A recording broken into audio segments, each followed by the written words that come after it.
Hola, profe. Nosotros vamos a hablar sobre las torres de destilación con platos por Ángela Galindo, Tania Pantoja y Ángelo Varela. Acá podemos observar la tabla de contenidos de la exposición. Bueno, siempre lo primero antes de comenzar a hablar sobre métodos de separación es necesario entender los conceptos básicos. Sí, profesora. Los conceptos básicos. Uno de esos conceptos básicos principales es que es una mezcla. Entonces, bueno, para refrescar un poco, una mezcla es la combinación de dos o más componentes que se unen físicamente, pero no químicamente. ¿A qué me refiero? Que entre ellos no van a formar una reacción química. Ellos se mantienen intactos sus propiedades físicas, como puntos de ebullición, densidades, entre otros conceptos. Entre los tipos de mezclas están las mezclas heterogéneas y las mezclas homogéneas. Las mezclas heterogéneas son los que nosotros a simple vista podemos definir sus fases. Como en este caso, nosotros vemos que acá alguien está mezclando algún tipo de aceite con agua y nosotros podemos ver que en la parte superior se forma el aceite por su menor densidad. Se forma, no, si no se puede observar el aceite. En las mezclas homogéneas son mezclas donde nosotros no podemos definir las fases, como en este caso el ejemplo es una cerveza. La cerveza principalmente está compuesta de agua, pero también tiene una composición de etanol y nosotros no la podemos observar a simple vista. Bueno, pero ¿por qué son importantes los métodos de separación y este concepto de mezcla? Sucede que industrialmente cuando nosotros tenemos procesos, por lo general siempre obtenemos subproductos. En este caso vemos de nuevo la fabricación de algún tipo de licor o cerveza. Eh, Obtenemos una cerveza, pero siempre se obtienen subproductos. Digamos, muchas veces es necesario aumentar el nivel de alcohol de una cerveza. ¿Qué sucede? Yo necesitaría separar un poco del agua que está mayoritariamente en esa cerveza para concentrar su nivel de alcohol. Y esto sucede con muchas industrias, este es un ejemplo de ellas, pero realmente a diario se forman muchos subproductos. Incluso cuando nosotros obtenemos una reacción, porque las reacciones no son completas, nosotros podemos encontrar que los productos vuelven y aparecen al final de la reacción, más otros subproductos que se forman, y siempre es necesario purificar el compuesto final, porque es por lo que nos pagan o cada producto debe tener ciertas características, ¿verdad? Entonces, bueno. Conceptos básicos, encontramos la importancia de los métodos de separación. Siempre es necesario estudiar las mezclas para poder elegir el método de separación que se va a llevar a cabo. Entonces acá yo tengo, nosotros acá tenemos un estudio de mezcla con un diagrama que se llama TXY entre el agua y el metanol. ¿Sí? Un diagrama TXY es un diagrama en el cual yo puedo graficar cómo la fracción molar de estos dos componentes me varían variando la temperatura a una presión constante. Yo también puedo tener un diagrama PXY, que es lo contrario. En este caso acá aparecería la presión variando y la temperatura permanecería constante. Bueno, acá entonces la línea azul pertenece al agua y la línea verde pertenece al metanol. ¿Sí? En esta región de aquí inferior nosotros vamos a encontrar que la sustancia está en fase líquida. Y esta línea azul la vamos a llamar línea de burbuja. Esa línea de burbuja es donde la sustancia va a formar la primera burbuja a esas condiciones, ¿sí? De temperatura y fracción. Acá encontramos entonces en sentido contrario que en esta fase va a estar todo en fase de vapor y acá encontramos una línea de rocío donde se va a condensar la primera gotica. Esta región de acá es muy importante porque es la región de la mezcla, donde se encuentran coexistiendo las fases de líquido más vapor. ¿Sí? Acá es donde por lo general se llevan a cabo las separaciones. Pero no siempre todas las mezclas son ideales. En este caso, acá es una mezcla ideal que se va a separar correctamente, digámoslo así. En este caso tenemos otro caso de estudio, de nuevo un diagrama TXY, pero formado por agua-etanol. ¿Sí? Lo mismo, varía la temperatura, las fracciones. Ya que nos damos cuenta que las líneas se unen. Cuando esas líneas se unen a 78 grados centígrados. Sucede que está pasando algo que se va a conocer como azeótropo. Un azeótropo es donde se igualan los puntos de ebullición de esas dos sustancias. ¿Sí? ¿Se acuerdan cuando decíamos que cada uno mantenía sus propiedades físicas, que cada uno iba a mantener su punto de ebullición? Sucede que a veces, por diferentes fuerzas moleculares, sucede esto. Entonces, ¿qué sucede? Al querer yo evaporar el etanol que tiene un menor punto de ebullición, se va a arrastrar el agua, porque se va a arrastrar el agua, ellos van a tener ese mismo punto de ebullición, entonces no se va a poder realizar una separación ideal. Para esto también existen otros tipos de separaciones como una destilación azeotrópica, donde se puede utilizar algún otro tipo de solvente. Acá tengo un diagrama ternario, que este es uno para 3 mezclas anteriores, para 3 componentes. Anteriormente veíamos una mezcla de 2 compuestos, pero acá tenemos 3 componentes. Tenemos agua, etanol y hexano, lo mismo, acá los podemos ver graficadas sus fracciones molares, pues hasta 1. Acá esta línea azul es muy importante porque es el límite de miscibilidad, ¿sí? Cuando uno grafica este triángulo y la sustancia se encuentra dentro de este límite de miscibilidad, va a estar en 2 fases. Sí, acá se van a formar 2 fases, o sea, una mezcla heterogénea. Y cuando está acá, se va a formar una sola fase, o sea, va a ser una mezcla homogénea. Sucede que la destilación se puede llevar a cabo cuando la sustancia se encuentra en esta región. Por el contrario, si mi sustancia se encuentra en esta región, yo debería pensar en utilizar algún otro método, como una extracción líquido-líquido o una decantación. Bueno, entonces, ahora sí, vamos a definir como tal qué es la destilación. Bueno, estudiar la mezcla es importante porque nos ayuda a nosotros a escoger el método que vamos a utilizar, ¿cierto? La destilación, entonces, como decíamos anteriormente, es un método donde nosotros debemos estar en esta región para llevarlo a cabo. La región debe ser homogénea.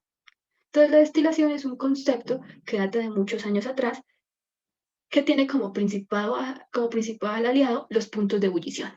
¿Sí? Como al unirse, ellos no varían sus condiciones físicas, sino que sino que las sustancias permanecen con ellas constantes, entonces son un aliado perfecto en la destilación. Entonces, bueno, la ebullición no es más que un concepto que ya siempre hemos venido trabajando. Acá nosotros vemos una sustancia pura, que es agua, que está siendo calentada con una resistencia 67,4 grados centígrados. Él se encuentra en líquido comprimido. Cuando yo aumento la temperatura a 100 grados centígrados, ya pasa algo un poco más extraordinario, y es que las moléculas se excitan. Al excitarse esas moléculas, ellas rompen la línea de saturación que nosotros llamábamos y van a pasar a una fase de vapor. Bueno, ya vimos que la destilación está muy aliada a los puntos de ebullición. Nosotros acá tenemos una mezcla homogénea. Opciones de puntero. Nosotros acá tenemos una mezcla homogénea, nos damos cuenta que es homogénea, que sería adecuada para la destilación porque no podemos definir sus fases. Pero cuando hacemos un zoom de la sustancia nos damos cuenta que está compuesta por 2 componentes, uno rojo y uno azul, lo vamos a llamar así. Entonces, el rojo vamos a decir que tiene un punto de ebullición de 50 centígrados, y este blanquito, vamos a decir que tiene un punto de ebullición de 80 grados centígrados, ¿sí? Entonces, yo tengo mi mezcla a la cual yo le voy a adicionar calor. Cuando yo le adiciono calor hasta 50 grados centígrados, mi sustancia roja se va a comenzar a evaporar y va a romper lo que nosotros llamamos la línea de saturación. Y ahí nosotros vamos a poder separar las fases. ¿Sí? Bueno, ya después está este vapor, yo lo puedo pasar acá por algo que se puede llamar un condensador y obtener acá entonces ya un líquido de nuevo, y eso es lo que nosotros le vamos a llamar destilado. Los tipos de torre de destilación, estos tipos de torre de destilación tenemos las columnas batch y tenemos las columnas continuas. ¿Cómo uno hacer o de qué depende la clase o de qué depende la utilidad de estas columnas? Depende mucho de la cantidad que se vaya a procesar y también, digamos, en la clase de industria que se les vaya a utilizar. Cuando, digamos, nosotros necesitamos destilar volúmenes grandes, lo que vamos a hacer es utilizar las operaciones continuas. Cuando, por el contrario, vamos a utilizarlo en industrias, digamos, como en la alimentaria o en los alcoholes, en la industria química, por ejemplo, en los aditivos, en los aromatizantes, entonces lo que vamos a hacer es utilizarlas en estas columnas tipo batch. Bueno, la alimentación a la columna como decimos que esta columna es por lotes, por medio de lotes, entonces se va a introducir cuando el objetivo ya se haya alcanzado, digamos, hubo una destilación, ya se alcanzó su objetivo, lo que se va a hacer es utilizar o implementar un nuevo lote de alimentación. Por ejemplo, nosotros tenemos esta columna aquí, tenemos una mezcla. Nosotros necesitamos separar lo más volátil, y entonces lo que vamos a hacer es cargar la mezcla líquida, cerrar, prender el equipo y poner todo en operación.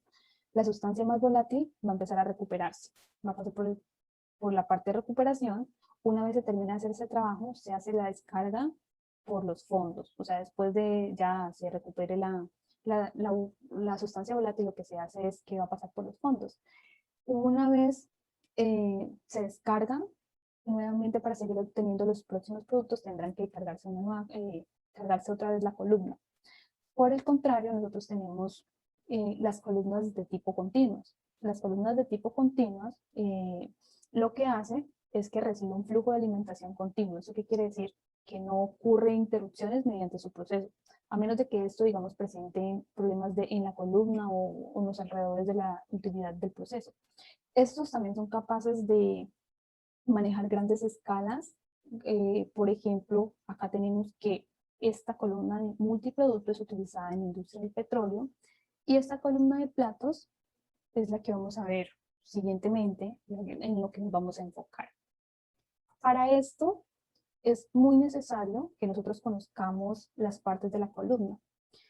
Primero hay una alimentación. Como dijimos anteriormente, se tiene una alimentación continua, hay una alimentación. Debajo de la flecha de alimentación está la zona de empobrecimiento.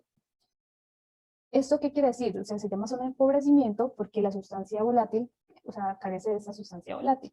Y arriba ya está la zona de enriquecimiento, la zona de rectificación. ¿Qué hace aquí?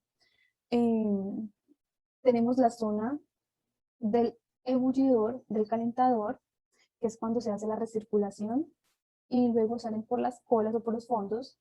Lo tenemos acá en la parte superior, todo lo que va a salir o ha estado en vapor, y entonces ese vapor se va a condensar y para eso necesitamos este condensador. Luego de esto hay un tanque, lo cual va a permitir que este flujo, que este reflujo, cuando haya o sea, cuando ya llegue a una concentración pues deseada, que se desea obtener, lo que hace es que se va a invertir o sea, esto va a permitir, digamos, gracias a estas válvulas, va a permitir el paso de eso. O bien, si se llega a la concentración deseada, o bien pasa a su destilado, o sea, a su producto final, o si no, se devuelve. Este sistema de condensación pasa a un rehervido y esta pila de platos. Nosotros, pues, ahora les estoy explicando muy brevemente, pero mi compañero les va a explicar cómo funciona en sí una torre de destilación. Bueno, después de que pasa, después de que se llena nuevamente, lo que hace es rebalsar los platos y evaluar si la concentración es baja y si no, pues pasa otra vez por el hervidor para ser vaporizada nuevamente. Y se retira el ciclo, como ya el destilado, cuando el líquido de la base ya es suficientemente baja para retirar el sedimento. ¿Para qué sirven estas válvulas que hay ahí? O sea, esas electroválvulas están para evitar que el tambor, que este tanque de reflujo se llene del todo, quede todo vacío. ¿Listo? Vamos a hablar acerca de las torres de platos o las columnas de platos, ¿sí? Cabe resaltar que dentro de las operaciones unitarias que abarca pues, la ingeniería química, una de las más importantes es la destilación, ¿sí? Que se encuentra incluida dentro de las operaciones de separación y se caracteriza por separar los componentes que forman una mezcla líquida o una mezcla bifásica, utilizando pues, las técnicas de evaporación y condensación, ¿sí? Pero en sí, ¿cómo funciona una columna de platos, ¿sí? O una torre de platos? Tienen un funcionamiento similar a las torres de relleno, ¿sí? Se componen pues de un cuerpo cilíndrico vertical en cuyo interior se introducen unas bandas metálicas perforadas, que son estas que se ven acá, ¿sí? Y unos bajantes o colectores, que son estos que se ven acá, estas pestañitas, ¿sí? ¿Qué pasa? La zona comprendía entre un plato y el otro, incluyendo pues el plato inferior, se denomina etapa de contacto. Esta parte de acá se denomina zona o etapa de contacto.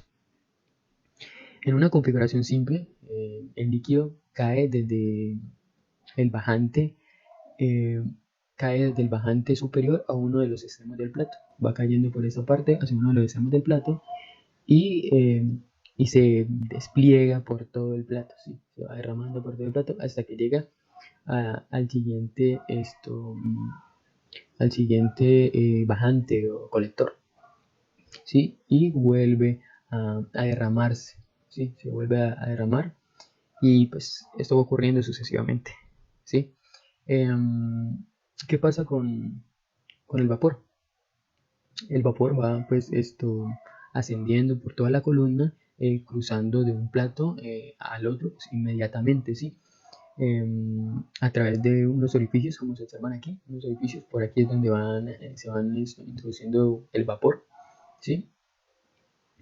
¿Y qué pasa? Pues evitando pues de esta manera que el líquido lo atraviese estos orificios, ¿sí?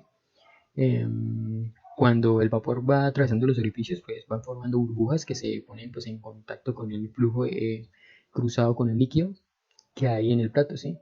Y es ahí donde se produce la transferencia de materia, ¿sí? Generando pues de esta manera espuma, como se observa en el esquema de la diapositiva, ¿sí? ¿Qué más podemos decir? Las ventajas principales de esta operación es que no se necesita introducir en el sistema una sustancia distinta a las ya existentes, ¿sí? Eh, pero como inconvenientes de esta operación, eh, cabe pues destacar que al no variar demasiado las propiedades de la mezcla, pues la separación que se obtiene en cada etapa es relativamente pequeña, ¿sí? Comparada con otro tipo de operaciones como son la absorción. Eh, y pues pudiendo pues ocurrir incluso que no haya ningún cambio en la composición, ¿sí? Y debido a esto pues es más recurrente utilizar otro tipo de métodos, ¿sí? ¿Qué más podemos decir? Pues los componentes más ligeros es decir, los que tienen o presentan un punto de ebullición más bajo, tienden a concentrarse en la parte superior, en una fase de vapor, ¿sí? Mientras que los más pesados, es decir, los que presentan un punto de ebullición más alto, tienden a la fase líquida, a irse por la parte de fondos, ¿sí? Em, la separación global que se logra entre el producto superior y el de fondos depende primordialmente de las volatilidades relativas de los componentes, ¿sí? También de los números de platos de contacto y de la relación de los flujos de la fase líquida y de la fase de vapor, ¿sí? ¿Qué más podemos decir? Respecto a los platos, importante. Existen diversos tipos de platos. Uno de ellos son los platos de barboteo o comúnmente conocidos como plato tipo campana, que son estos. En la parte de abajo ingresa como tal la fase de vapor y por acá pues estaría en contacto con el líquido. Otro tipo de platos son los platos de válvulas, que son los más utilizados actualmente, pero se encuentran patentados, ¿sí? De cada uno hablaremos más adelante, con unas animaciones chéveres. Eh, por la parte de acá, pues ingresa la fase de vapor, ¿sí? Y pues ya con el líquido acá, pues ya estaría en contacto. Y los más comunes, que son los platos perforados, ¿sí? Que son estos que estamos aquí, que se tiene acá. Seguiríamos con la siguiente diapositiva. Listo, seguimos con la siguiente animación, que sería el plato de caperuza de barboteo, o el comúnmente conocido como plato de tipo campana, ¿sí? Pues fue el dispositivo más usado en los años 40, eh, a principios de los años 50, ¿sí? Aún pues existe un, ¿qué? Un sorprendente número de estos platos en uso actualmente, ¿sí? El plato pues consiste en un tubo ascendente con una caperuza o una campana en la parte superior, ¿sí? Eh, la, el vapor fluye por el tubo ascendente, rodeando pues la caperuza y hace pues contacto con el líquido a medida que pues este va fluyendo a través del plato, ¿sí? Em, ¿qué podemos decir? Las principales ventajas es que pues, garantiza un contacto absoluto entre el vapor y el líquido, ¿sí? Su principal desventaja es que sería el complejo diseño de la caperuza, ¿sí? De igual manera se desperdicia una buena parte de la caída de presión en la fase de vapor, ¿sí? ya que pues esta ocurre en la parte de abajo del plato, en donde como tal no mejora la transferencia de materia. Listo, seguiríamos a la siguiente diapositiva. Listo, seguimos con la animación de los platos de válvulas. Listo, los platos de válvula, al igual que los platos perforados, han pues predominado en los últimos 40 años, ¿sí? Los platos de válvula en general pues, son diseños patentados exclusivos, ¿sí? Contienen unidades de válvula móviles. Cuando el reflujo de vapor es bajo, pues las válvulas cierran parcialmente, reduciendo así al mínimo el goteo, pues porque como tal restringe el paso del líquido eh, a través de los orificios del plato, ¿sí? Pero cuando las velocidades de vapor aumentan, pues la válvula desvía el flujo de vapor, lo que pues, disminuye el arrastre al crear un chorro de vapor más débil, ¿sí? Las válvulas contribuyen a la caída de presión de vapor, ya que pues, el vapor tiene que pues, empujar la válvula por la parte de abajo, ¿sí? Seguiríamos con la siguiente diapositiva. Ok, seguimos con la siguiente animación, la cual son los platos perforados. Como se puede observar en la animación, pues estos platos son los más utilizados actualmente, ¿sí? Consisten pues que el líquido fluye a través de la superficie del plato y el vapor lo hace a través de los orificios del plato, ¿sí? Aquí se puede observar como tal la espuma turbulenta, que es una mezcla de vapor líquido. Presentan pues un diseño realmente sencillo, ¿sí? Por lo tanto son realmente baratos. La caída de presión también son mínimas. Las desventajas es que presentan un alto goteo de líquido a través de los orificios, ¿sí? Y presentan un arrastre a altas velocidades de vapor, ¿sí?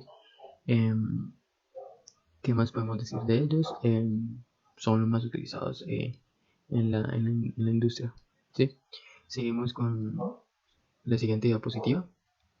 Esta ya sería pues una torre de destilación de platos, pero a escala piloto, ¿sí? Vamos a ver el videillo. Ahí se ven enumeradas las etapas.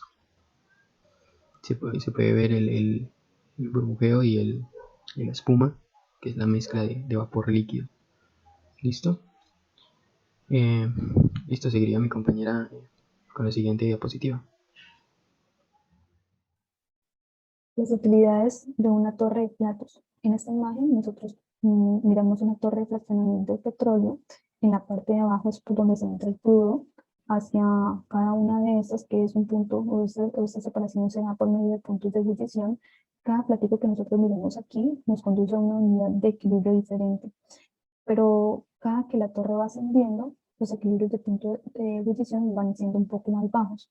Por eso es que acá arriba se separan los gases porque tienen un punto de ebullición mucho más bajos y lo más pesado, que es acá abajo, se necesita mucho más energía para ebullir y están en estos platos donde están más cerca del reservidor. Aquí hay mucho más calor y por ende es donde se separan las fases. A continuación, nuestra compañera Ángela nos va a mostrar y nos va a explicar un video de columna de destilación por platos con un software como lo es Aspen. Bueno, hola a todos. Vamos a realizar un ejercicio de una torre de destilación con Aspen Plus para mostrar una forma práctica de realizar estas torres de destilación.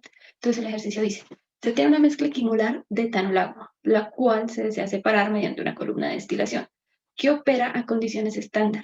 El flujo de corriente de alimentación es de 1000 kmol/hora. Y nos están preguntando que si se realiza una separación y las fracciones resultantes en la corriente de vapor. Bueno, entonces vamos a ir a Aspen Plus. Listo, esta es la interfaz. Lo primero que vamos a hacer es añadir los componentes, que era water,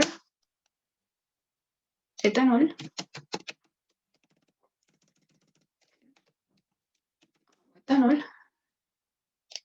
Listo, tenemos nuestros dos componentes. El segundo paso es ir a escoger un paquete termodinámico. NRTL se ajustaría bien porque son líquidos, pero en este caso, para este tipo de análisis con dos componentes, es un poco adecuado también usar Unifac. Entonces vamos a usar Unifac, vamos a ir a parámetros, Vamos a dar nets, él calcula todos los parámetros binarios entre esos dos compuestos. Bueno, entonces lo primero que hicimos ya fue agregar los componentes. Lo segundo que tenemos que hacer es estudiar la mezcla, porque para la separación es importante saber si podemos obtener una separación completa, o sea, que no se forme azeótropos. En este caso, nosotros vamos a hacer acá en Analysis, le vamos a dar acá binario, un estudio binario. Acá me aparece que los componentes son agua y etanol. Me aparece un diagrama TXY, también me aparece un PXY. Entonces vamos a dejar este TXY, mantenemos constante la presión, porque es TXY, vamos a dar un bar, y le vamos a dar acá Run Analysis. Él nos arroja acá un gráfico con nuestra figura, con nuestro diagrama, y nos damos cuenta que él efectivamente forma un azeótropo. O sea que esta separación no puede ser completa. Listo, nos damos cuenta que por acá en este parte, para este orden de los compuestos, nos da que por acá como en 0.2 y 77,8 de fracción, nos da un azeótropo en toda esta parte de aquí. Bueno, entonces ahora sí podemos ir a la simulación, al entorno de simulación. Lo que vamos a hacer primero es hacer un diseño previo a la torre de destilación que vamos a usar. Eso lo vamos a hacer con este módulo que tiene Aspen que se llama DSTW, que me va a permitir a mí calcular, digamos, el número de etapas que yo necesito, el reflujo, bueno, entre otros factores. Listo, entonces yo lo agregué las corrientes, acá esta va a ser la de alimentación, a esta de acá entonces le vamos a llamar destilado, ya esta de aquí la vamos a llamar, que digamos líquidos. Bueno, llamémoslo fondos. Bueno, acá entonces abro este módulo de DSTW, me pide un número de etapas, para este cálculo previo yo voy a poner que unas 15, este es un número al azar, luego ya vamos a definir realmente cuántos números de etapas necesitamos. Acá me está pidiendo que los componentes claves, entonces me está diciendo cuál es su componente ligero. En este caso va a ser el etanol, porque se evapora más rápido, bueno, se evapora a una menor temperatura que el agua. Y acá va a ser el agua, un componente pesado. Entonces, como ya vimos que se forma un azeótropo, yo no puedo realizar la separación completa. Entonces voy a decir que de etanol quiero recoger un 0,8 y que de agua va a ser 0,2, ya que esto es una fracción. También me pide las presiones en los condensadores y rehervidores. ¿No? Listo, entonces acá tenemos ya nuestro main flow sheet.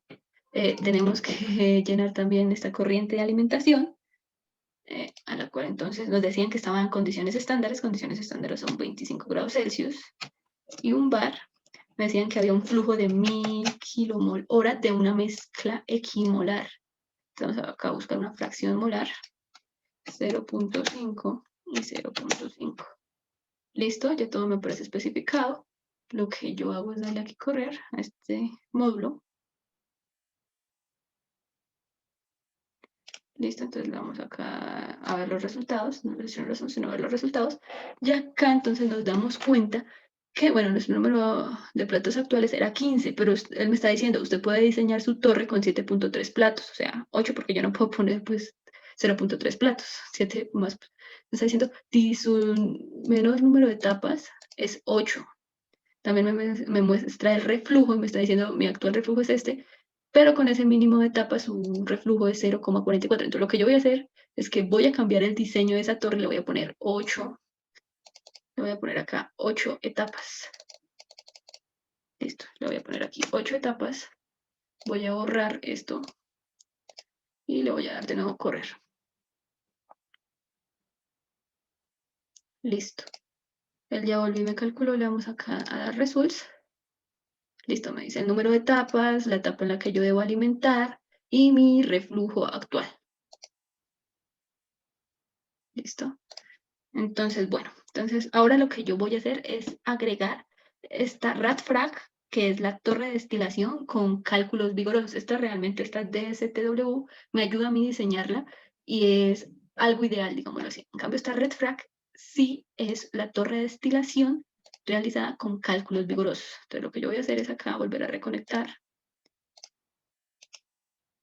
Vamos a darle acá. Vamos a también a reconectar esta. Vamos a correr este de acá. No lo borramos porque necesitamos los datos que nos arrojó. Vamos a correr esto acá que sea más bonito porque quedó, esta era la de alimentación, quedó muy loquito. El destilado, los fondos y esto sí ya es la alimentación. Vámonos por acá, eso. Ya quedó un poco mejor. Le vamos a dar línea del bloque, acá le damos también la línea del bloque. Listo, entonces ahora sí, vamos, acá como yo transferí la corriente, entonces tiene las mismas condiciones, pero vamos ahora sí a llenar la torre de destilación. Entonces él me está diciendo, la ingrese. Entonces vamos a hacer un cálculo de tipo de equilibrio, el número de etapas, entonces al final dijimos que eran 8 para que se llevara a cabo esa separación. El condensador, en este caso vamos a decir que es total. Listo, entonces él me está diciendo su tasa de destilado. Entonces, no, acá hay una relación que se llama distillate to feed ratio. Bueno, como esa proporción que hay entre el destilado y la alimentación. Y esa yo la puedo saber con los resultados de ese TW porque aparece acá abajo. Entonces lo que yo voy a hacer es copiar este resultado. Voy a ir acá a Red Flag y lo voy a pegar. Listo. Acá también me pide el reflujo. Entonces acá ese también yo lo puedo saber. Con este no. Acá yo puedo saber el reflujo. Mi reflujo actual con ese número de etapas es este. Entonces yo lo voy a pegar acá. Listo. Entonces nos damos cuenta que la configuración ya quedó especificada. Acá en Streams me está diciendo en qué etapa se está alimentando. Entonces yo le voy a decir en la etapa y vamos a volver a ir acá a los resultados y él me está diciendo que la etapa de alimentación es la 8.2, pero realmente es la etapa 8. Me está diciendo feed stage 8.2, pero nosotros solo tenemos 8 etapas, o sea que se está ingresando la alimentación en la etapa 8. Entonces le vamos a dar acá en la etapa 8 en stage y acá la presión en la etapa 1 del condensador es 1 porque lo hicimos a condiciones estándar. Listo, borramos esta torre para que nos deje correr el programa. Y ahora sí le vamos a dar correr. Listo, nos dieron resultados viables. Ahora sí vamos los stream results de la torre de destilación, la cual diseñamos previamente con otro módulo. Entonces aquí está el flujo másico.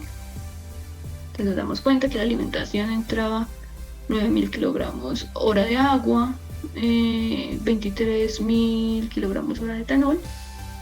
Entonces, bueno, por los fondos, que era lo que nos damos cuenta que nos sale 7.411,39 de agua. Y nos damos cuenta que por el destilado nos sale menor cantidad. Por el destilado, entonces nuestro objetivo era que saliera mayor etanol. Nos damos cuenta que sí, que salen 18.952 kilogramos hora. Listo, entonces acá también se puede ver en fracciones máxicas. Entonces feed, acá nos damos cuenta que de agua entra 0.60, que de agua por los fondos salen 0.64 y 0.35 de etanol. Nos damos cuenta que por el destilado sale muy poquita agua, que es 0.077, y nos sale etanol 0.92. Bueno, vamos a regresar acá y se realiza una separación. Vamos a escribir que sí se realizó una separación. No es una separación total, pero sí se realiza. Y nos están diciendo que las fracciones resultantes en la corriente de vapor. Entonces, acá la corriente de vapor, que entonces sería en la destilado, serían estas de aquí. ¿Listo? Entonces, gracias.